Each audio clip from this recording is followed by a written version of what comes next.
మనతో మాట్లాడడానికి విశ్వ హిందూ పరిషత్ జాతీయ అధికార ప్రతినిధి శశిధర్ గారు లైన్ లో సిద్ధంగా ఉన్నారు. శశిధర్ గారు నమస్తే అండి. శశిధర్ గారు చూస్తున్నారు కదా యుద్ధ వాతావరణం ఎలా అనిపిస్తుంది, అసలు ఏం జరగబోతుందని అనుకుంటున్నారు? ధర్మయుద్ధం నడుస్తూ ఉంది. ప్రళయకాల రుద్రుడు మూడో కన్ను ఎర్ర చేస్తే ఎటువంటి కాలరాత్రులు ఉంటాయో పాకిస్తాన్కు రుచి చూపెడతా ఉన్నాం. అదే సందర్భం లోపల భారత ప్రజలకు సుదర్శన చక్రం S-400 రూపం లోపల ఒక రక్షణ కవచంగా నిలుస్తూ ఉంది. మోడీ నాయకత్వం లోపల దేశం లోపల త్రివిధ దళాలు, CDS, అదేవిధంగా నేషనల్ సెక్యూరిటీ అడ్వైజర్ ఒక టీం వర్క్గా, విదేశాంగ శాఖ ఒక టీం వర్క్గా ఏ రకంగా ఇవాళ ఒక యుద్ధ నీతిని, ఒక యుద్ధ రీతిని, ఒక యుద్ధ తంత్రాన్ని, ఒక యుద్ధ సూత్రాలను పాటిస్తూ భారత్ ధర్మయుద్ధం కొనసాగిస్తుందో ప్రపంచం చూస్తూ ఉంది. మొదటి నుంచి కూడా భారత్ చెప్పుకుంటూ వస్తుంది ఇస్లామిక్ మతోన్మాద ఉగ్రవాదం ఈ ప్రపంచ మానవాళికి ఏ రకంగా శాపంగా పరిణమించింది.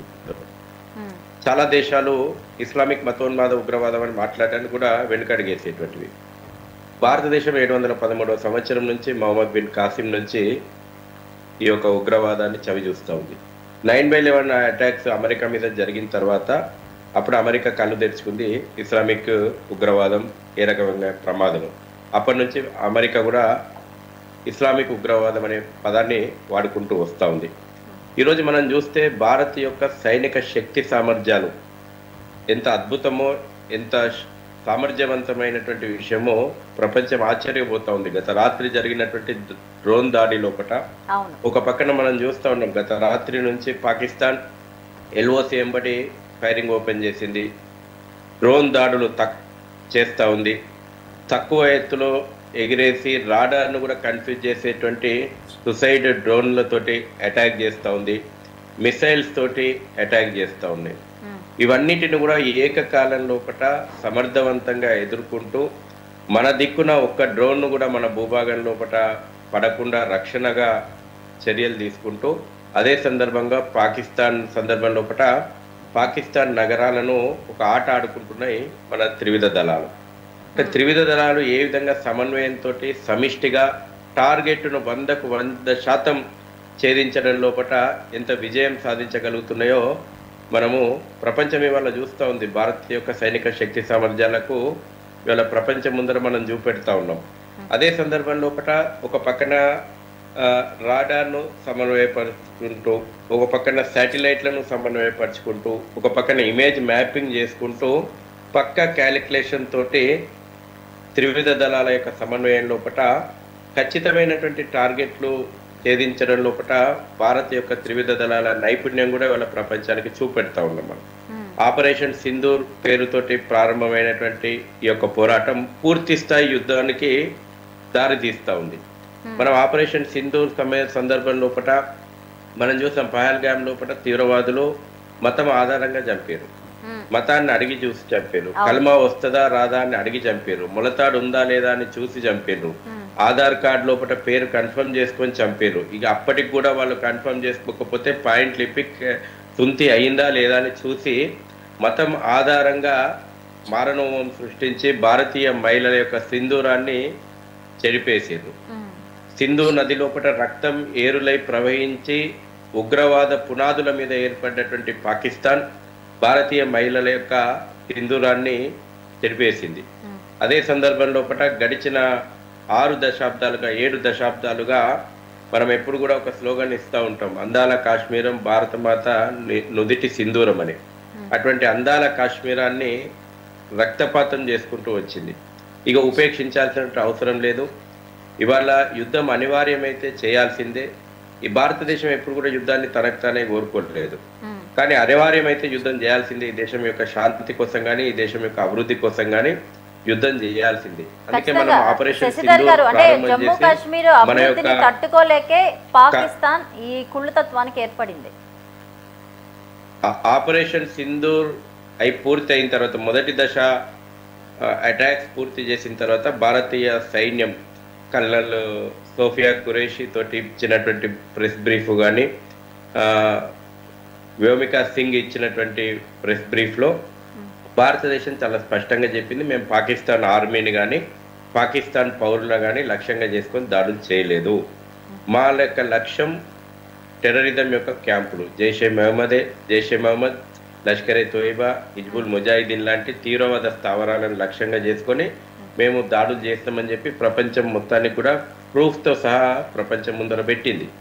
కానీ వాళ్ళ పాకిస్తాన్ యుద్ధానికి కాలు దూకుతా ఉంది, భారత గ్రామాలను పౌరులను లక్ష్యంగా చేసుకొని దాడులు చేస్తూ ఉంది, భారత మిలిటరీ బేస్లను లక్ష్యంగా చేసుకొని గత రాత్రి నుంచి దాడులు చేస్తుంది. కాబట్టి వాళ్ళ భారత్ ప్రతి దాడులు చేస్తుంది, తప్పదు. మనం యునైటెడ్ నేషన్ సెక్యూరిటీ కౌన్సిల్కు తీర్మానాలకు లోబడి తీవ్రవాద క్యాంపుల మీద చర్యలు తీసుకున్నాం. అదే సందర్భంలో భారత యొక్క సార్వభౌమత్వం మీద దాడి చేస్తున్నటువంటి పాకిస్తాన్ మీద పూర్తి స్థాయి యుద్ధం చేసేటువంటి వెసులుబాటు కూడా ఇప్పుడు అంతర్జాతీయ న్యాయ సూత్రాలకు లోబడి భారత్కు అవకాశం లభించింది. ఈ రోజున యుద్ధం జరిగితే చాలా మంది అంటున్నారు, యుద్ధం పరిష్కారమా, యుద్ధం నష్టాన్ని మిగిలిస్తుంది కదా అని. యుద్ధం అనివార్యమైతే చేయాల్సిందే, యుద్ధం కొంత నష్టాన్ని మిగిలించిన ఒక శాశ్వత పరిష్కారం చూపెట్టాలని వాళ్ళ దేశ ప్రజలు కోరుకుంటా ఉన్నారు. ప్రపంచంలో ఉన్నటువంటి అనేక దేశాలు కూడా భారత్ మాత్రమే ఈ సమస్యకు పరిష్కారం చూపెట్టగలుగుతుంది అనేటువంటి నమ్మకం కూడా ఉంది. వాళ్ళ కేవలం ఒక భారత్కే కాదు, యావత్ ప్రపంచ దేశాలకు ఇస్లామిక్ మతోన్మాద ఉగ్రవాదం ఒక శాపంగా పరిణమించింది. ప్రపంచ మానవాళిని కబలించాలని చూస్తుంది ఇస్లామిక్ మతోన్మాద ఉగ్రవాదం. కాబట్టి భారత్ దీనికి శాశ్వత పరిష్కారం చూపెడుతుంది అనేటువంటి నమ్మకం ఇవాళ ప్రపంచ దేశాలకు కూడా ఉంది. ఇటీవల ఇంతకుముందే ఒక అరగంట ముందు అమెరికా వైస్ ప్రెసిడెంట్ స్టేట్మెంట్ ఇచ్చిండు, ఈ వ్యవహారం లోపల మేము తల దూడ్చము అని. భారత్కు తన యొక్క భారత ఆయుధాలను మేము ఆపలేము అనేటువంటి స్టేట్మెంట్ ఇచ్చిండు. గతంలో మనం అమెరికా ఎన్నికలప్పుడు కూడా డొనాల్డ్ ట్రంప్ ఇచ్చినటువంటి స్టేట్మెంట్ మనకు తెలుసు. ఎన్నికల ప్రచారం లోపల విలేకరుల సమావేశం లోపల మోడీకి ఏమైనా మధ్యవర్తిత్వం చేయాలని అడిగితే ఈ విషయాన్ని ఎట్లా డీల్ చేయాలో మాకు తెలుసు అని చెప్పేసి మోడీ నిక్కచ్చిగా చెప్పిండని. ఈ రోజున ఈ దేశంలో కూడా ఒక పొలిటికల్ విల్ ఉంది, ఒక మిలిటరీ పవర్ తోడైంది.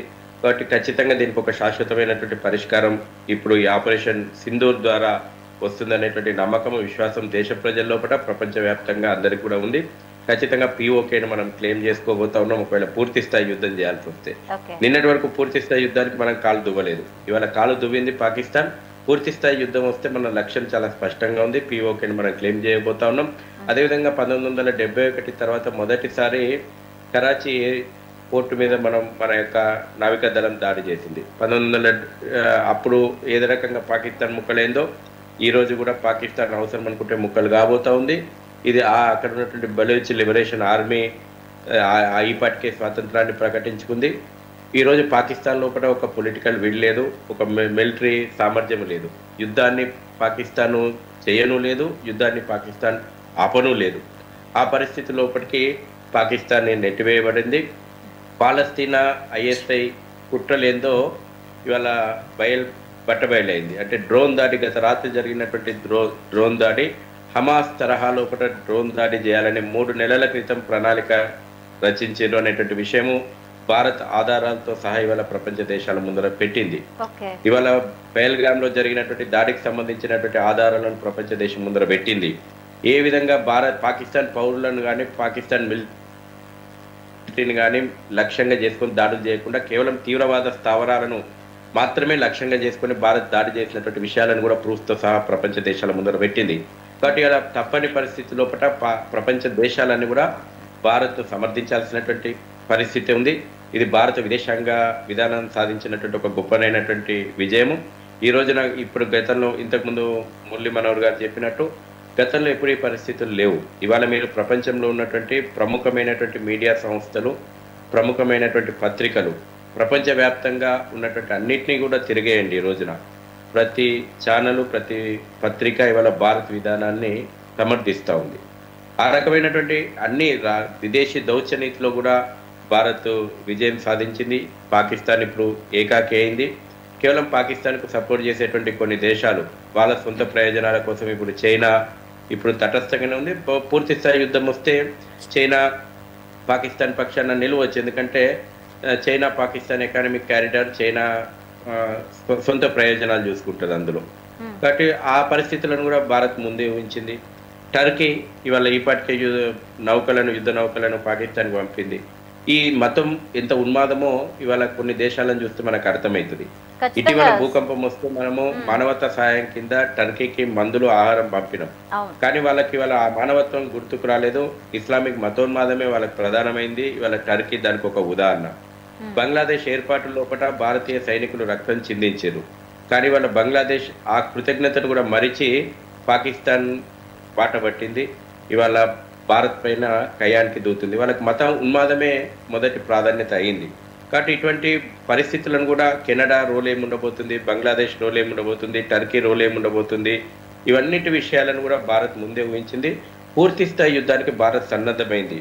కేవలం మనం మొదట్లో లక్షితమైనటువంటి టార్గెట్లను మనం కొట్టినా అవసరం అనుకుంటే పూర్తి స్థాయి యుద్ధానికి కూడా అటు త్రివిధ దళాలే సన్నద్ధం కాలేదు, దేశ ప్రజలను కూడా భారత ప్రభుత్వం సన్నద్ధం చేసింది. ఇవాళ మనము మన ప్రధానమంత్రి గారు, అదేవిధంగా మోడీ గారు, national security adviser Ajit Doval గారు, త్రివిధ దళాలు ఏ రకంగా ఒక సమన్వయంతో సుదర్శన చక్రాన్ని అడ్డుపెట్టి మనను గత రాత్రి మనం అందరం ఏమైనా ప్రశాంతంగా నిద్రపోయినామంటే ఇవాళ మన యొక్క సైనికుల త్యాగాలు, మన యొక్క సైనికుల యొక్క సమయస్ఫూర్తి, మన సైనికుల యొక్క శక్తి సామర్థ్యాలు ఈ దేశంలో ఉన్నటువంటి 140 కోట్ల మంది ప్రశాంతంగా మనం గత రాత్రి నిద్రపోయినాం. అదే శక్తి సామర్థ్యాలు పాకిస్తాన్ కాలరాత్రిని చూపెడతా ఉన్నాయి. కాబట్టి ఏదేమైనా యుద్ధం, పూర్తి స్థాయి యుద్ధం ఈసారి వస్తే ఇది గతంలో మాదిరిగా దీర్ఘకాలికమైనటువంటి యుద్ధంగా ఉండదు. షార్ట్ పీరియడ్ లోపల అత్యంత తక్కువ సమయం లోపటే భారత్ తన యొక్క లక్ష్యాన్ని పూర్తి చేయబోతుంది. ప్రపంచ పటం లోపల పాకిస్తాన్ ఏదైతే ఉగ్ర దేశం, ఇవాళ పాకిస్తాన్లో ఉగ్ర మూకలు ఉన్నాయనేటటువంటి ఒక విషయం అయితే పాకిస్తానే ఉగ్ర దేశం. పాకిస్తాను హిందూ ద్వేషంతో ఏర్పడినటువంటి దేశం పాకిస్తాన్. ఇవాళ మనం పాకిస్తాన్కు అవసరానికంటే మించి సారవంతమైనటువంటి నేల ఇచ్చినాం. మనం ఈ దేశం స్వాతంత్రం వచ్చిన రోజున 3 ముక్కలైంది, మతం ఆధారంగా అయింది. ఇవాళ కూడా పాకిస్తాన్ అనేక సార్లు మనకు మీద కాలు దువ్వినా మనం మన ప్రయోజనాలను కూడా వదులుకొని నీళ్లు ఇచ్చినాం సింధు నది నుంచి పాకిస్తాన్ ప్రజల కోసం. అదే సందర్భంలో మనం గోధుమ పిండి పంపకపోతే వాళ్ళ పాకిస్తాన్కు తిండి లేదు. అనేక సందర్భాల్లో మనం స్నేహహస్తం ఇచ్చినాం. కానీ ఎప్పటికీ పాకిస్తాన్ భారత్ తోటి యుద్ధమే కోరుకుంటుంది. కాబట్టి ఈసారి మోడీ నాయకత్వంలో దీనికి ఒక శాశ్వతమైనటువంటి పరిష్కారం లభించబోతుంది. ఇక ఉపేక్షించేది లేదు. ప్రళయ రుద్రకారుడు 3వ కన్ను తెరిచిండు. సుదర్శన చక్రం మనకు రక్షణగా ఉంది. ఈ సందర్భంగా మహనీయుడు అబ్దుల్ కలాం గారిని మనం స్మరించుకోవాలా. ఐఎన్ఎస్ విక్రాంత్ నుంచి బ్రహ్మోస్ తన ప్రతాపం చూపెడతా ఉంది.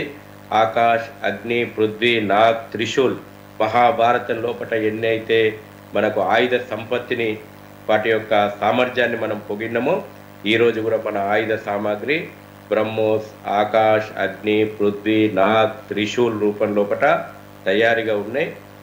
ఇవాళ చైనా ఆయుధం ఎంత పేలవంగా ఉంటుందో ఇవాళ చైనా భయపడతా ఉంది.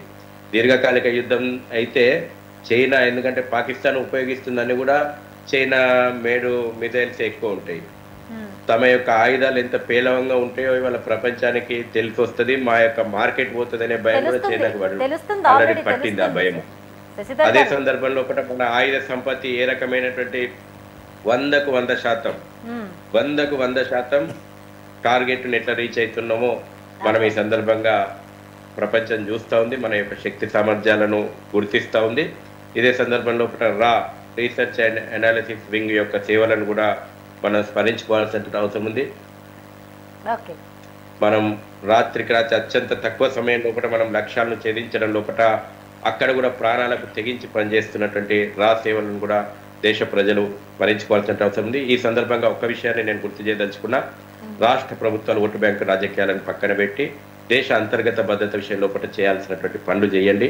ఇవాళ న్యూక్లియర్ బాంబుతోటి మనకు వచ్చినటువంటి నష్టమేం లేదు. న్యూక్లియర్ బాంబు, పాకిస్తాన్ దగ్గర ఉన్నటువంటి న్యూక్లియర్ బాంబులను ఎట్లా నిర్వీర్యం చేయాలి, వాటిని తోటి ఎట్లా డీల్ చేయాలనో త్రివిధ దళాలకు తెలుసు. ఇక్కడ ఈ దేశంలో ఉన్నటువంటి మానవ బాంబులతోటి ఎట్లా డీల్ చేయాలనో ఈ దేశ అంతర్గత భద్రత మదర్సాల మీద నిఘా పెట్టండి. మదర్సాల యొక్క యాక్టివిటీస్ మీద నిఘా పెట్టండి. రోహింగ్యా, బంగ్లాదేశ్, పాకిస్తాన్ అక్రమ చొరబాటుదారులను వెంటనే అరెస్టులు చేయండి.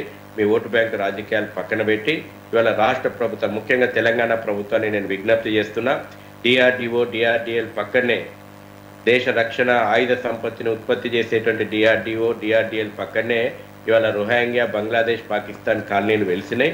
కాబట్టి రాబోయే రోజుల లోపల యుద్ధం పూర్తి స్థాయి యుద్ధం అయినప్పుడు ఈ యొక్క దేశ వ్యతిరేక శక్తులు అంతర్గతమైనటువంటి అలజడులు సృష్టించేటువంటి ప్రయత్నం చేస్తారు.